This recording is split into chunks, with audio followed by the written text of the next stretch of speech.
Hey guys, with Borderlands 4 now just 1 week away, today I wanted to make a video just compiling everything that we know about this game, from the brand new playable Vault Hunters to the world, to some of the endgame content, as well as going over specializations, weekly wildcard missions, enhancements, and everything that you need to know. So let's jump in first with obviously the characters you're going to need to choose from in Borderlands 4, those being Vex, Rafa, Amon, and Harlow. Now if you want to know literally everything about these characters, I do have a separate video which is like 30 minutes to an hour long, going over literally every single ability that can be found on these characters' skill trees. But to give you just a brief overview here in this video, Vex is going to be your brand new Siren character for this game. Like in previous Borderlands games, there's always a Siren character who's like a magic focused character, and she's going to be very cool with like spawning in different minions, be it her pet Trouble, or these different clones of herself that wield scythes or her weapons, or you can just go full on just magic and shoot out eldritch blasts at enemies. Then you have Rafa, who is the Exo Soldier. He's basically going to have a load of different weapons that he can spawn in, from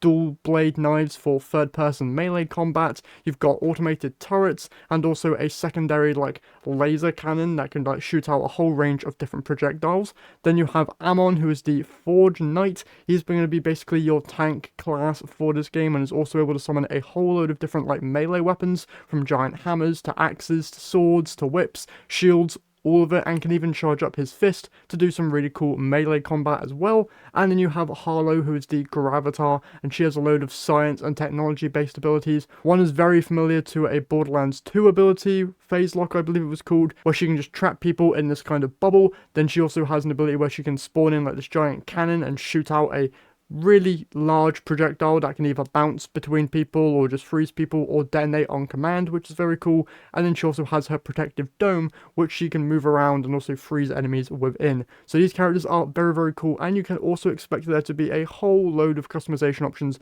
for these characters, not in terms of just their general color schemes, but also just their full-on character models as well. Next, let's go and talk about the world you're going to be playing in Borderlands 4, because we are not playing on Pandora this time. Instead, we're going to Kairos, a brand new world that was revealed thanks to the end of Borderlands 3, and this is the first time in a Borderlands game that there is going to be no loading screens between the different sections of the world. It's kind of like an open world style game, but they don't want to call it open world, so I'm just going to call it open world-ish. So it's basically just a giant map that you're able to freely explore, and I believe they've also said that certain enemy levels will be scaled differently depending on which areas of the map you are in. So certain areas of the map are just going to be a lot harder compared to other areas, which is very cool. So if you want an endgame challenge really early on in the game, maybe go and challenge some of those higher level areas and get some great rewards. Next though, let's talk about some of the brand new weapon types we're going to be running into inside of Borderlands 4. Now obviously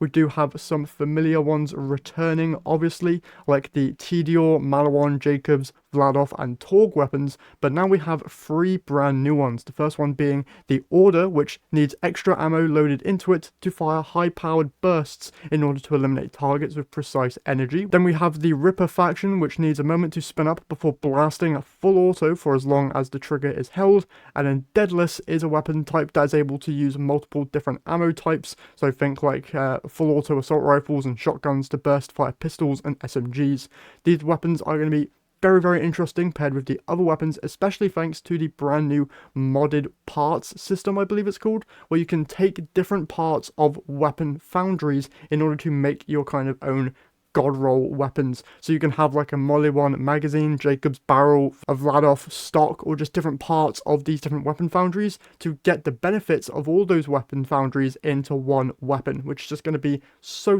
cool for this game in order to just fully be able to freely customize or get the weapon that you really want. And it means that you don't need to focus onto one foundry in particular, and you can get the benefits of like several, which is so cool for Borderlands 4. Next though, we need to talk about enhancements, which is going to be replacing the artifact system inside of other games, and this is going to be directly tied to the different foundries of the weapons, and are going to be providing you different benefits based on those different foundries. So if you want to build into, say, Tediore weapons, you're going to need to find these Tediore enhancements, which will be buffing your Tediore weapons. Now you can probably mix and match these with other foundries, so you can gain multiple benefits for different foundries or get higher tier benefits for a foundry in particular. ridiculous. Say you really like Torg weapons, you can go all out on these Torg enhancements and get some really strong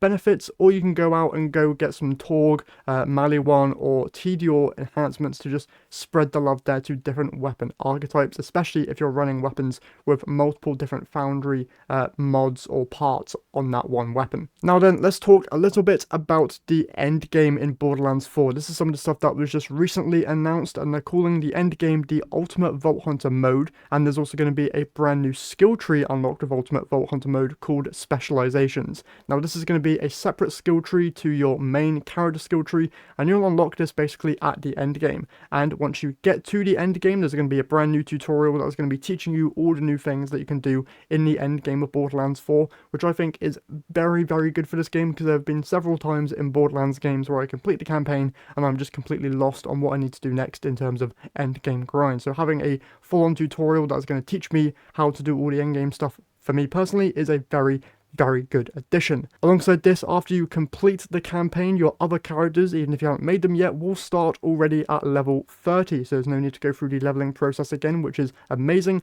and they will automatically gain access to this Specializations feature, which is really, really cool, so you can start build crafting immediately when you make those brand new characters. Now, some other modes that are going to be unlocking with the end game is the weekly wildcard missions, which are going to be weekly featured missions that will be giving you guaranteed legendary loot. You also then have Moxie's big encore runs, which is a weekly marked boss that you can farm for specific boss loot drops, and then also Maurice's black market returns, and the weapons inside of it will be different for everyone, so be sure to check with your friends and see what weapons they have available in their black market.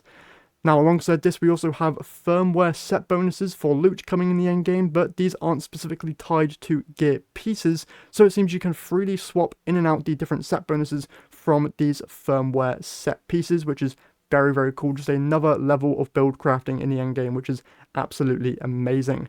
And alongside this, we also got a little preview of a roadmap for future content coming inside of Borderlands 4, which we're just going to do a full breakdown of here right now. So obviously we have the launch of Borderlands 4 on the 12th of September, and then following that we have free content coming in the seasonal mini event Horrors of Kairos, with new legendary weapons, new cosmetics, and new weather variants. Then after that we have Bounty Pack 1, which includes new missions and bosses, new legendary gear, Vault Hunter cards with 24 cosmetics and 4 pieces of rerollable gear, 1 Vault Hunter style, 1 Echo 4 drone skin, and 1 vehicle. And then we have more free content in the form of invincible bosses with high level boss variant and arenas, new legendary weapons, and additional Ultimate Vault Hunter mode levels. Then in quarter 1 of 2026 we're going to be getting Bounty Pack 2, which includes new missions and bosses, new legendary gear with 24 more cosmetics, and 4 rerollable pieces of gear in Vault cards, alongside another player skin and Echo 4 drone skin and a vehicle.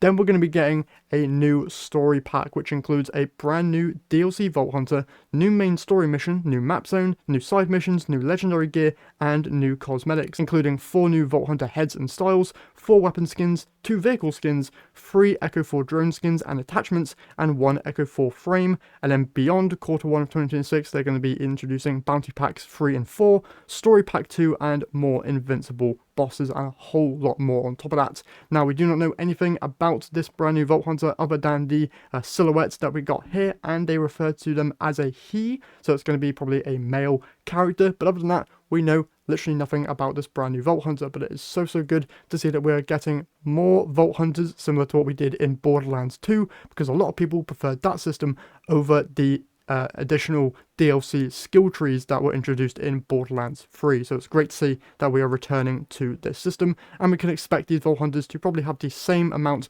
of customization as our currently available roster. With that said, that is everything that you need to know about Borderlands 4 before it launches on September 12th. I'm going to be having so much fun with this game, so be sure to stick around to the channel because I'll be making as much content as I possibly can on it. With that said though, that's it for today's video. So hopefully you guys enjoyed. If you did, if you could leave a like and subscribe to the channel, I would very much appreciate it. And with that all said, I'll see you all in the next one.